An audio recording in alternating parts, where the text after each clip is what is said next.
WGN's Mike Lowe live at the Dirksen Federal Building tonight with more on today's developments. Mike.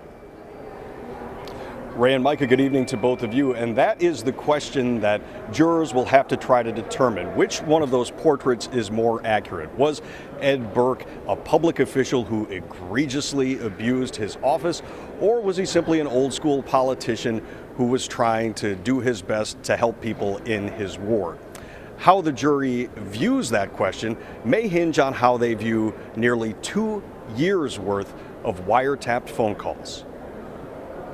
There'll be a balance of tapes in this case, some that make former Alderman Burke look pretty bad in his dealings with others, and others perhaps where he looks like an honest, hard-working alderman. That's going to be the battle of the lawyers, and that's going to be the battle of the tapes, and that's what this case is all about. That legal battle opened Thursday when federal prosecutors outlined 4 episodes involving a Burger King, a Binny's, the Old Main Post Office, and the Field Museum that they say show Burke was twisting arms to extort business owners and institutions into paying his private law firm in exchange for permits and favors. Ed Burke's defense attorney, Chris Gare, began the day discussing the alleged Burger King scheme, in which Burke is accused of using his official power to stall construction on a Burger King restaurant in his ward until the owners agreed to use his law firm to appeal their property taxes. Gare told the jurors, quote, "You will not hear one witness say, Mr. Burke or anyone else say, we're holding up your driveway permit until you hire me. There's not one shred of evidence." Later, he discussed the accusation that Burke tried to block a proposed admission fee increase at the Field Museum after his goddaughter did not get an internship there.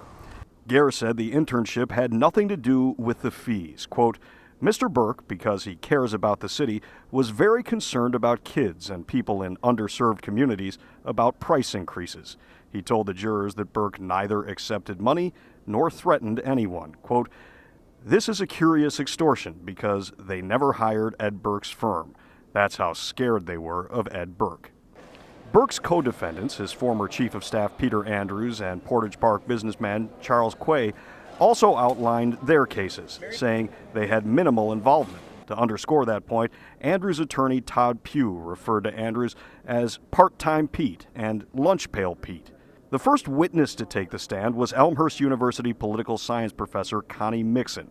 She was brought in to explain the complexities and peculiarities of Chicago government.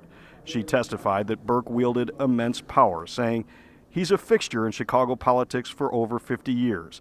As mayors came and went, Alderman Burke was the one constant on city council, very influential within the city of Chicago."